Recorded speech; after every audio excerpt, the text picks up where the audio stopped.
আগো কি ধূপ পড়েছে। আমি যদি কিছু টাকা পেতুম আগে ফকিরদেরকে দান ধ্যান করতুম। যাই এবার বাড়ির দিকে যাই একটু। যদি আল্লাহ কিছু টাকা পেতুম আগে কিছু ফকিরদেরকেও দান করতুম।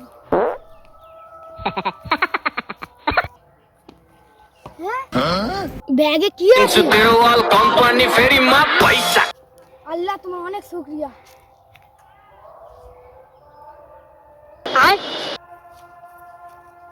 আল্লাহ আমি এত টাকা পেয়েছি আল্লাহ, তার মধ্যে আল্লাহ 2 লাখ টাকা আমি ভিখারিকে দান করব। আজকে কি রে কত টাকা কত টাকা লাভ হলো রে? ওই রে 1000 টাকার কথা। ঠিক আছে। ওই তো ভিখারি, ওই তো ভিখারি আসতেছে। আল্লাহর রাস্তায় কিছু দান করেন বাবা, আমাদেরকে দান করার তাই আমি বেরিয়ে আছি। কেন বাবা আমাদেরকে খুঁজছো কেন? আমি বলেছিলাম যে আমি যদি টাকা পাই আগে ভিখারিদেরকে কিছু টাকা দান করব। কত টাকা দিবে বাবা?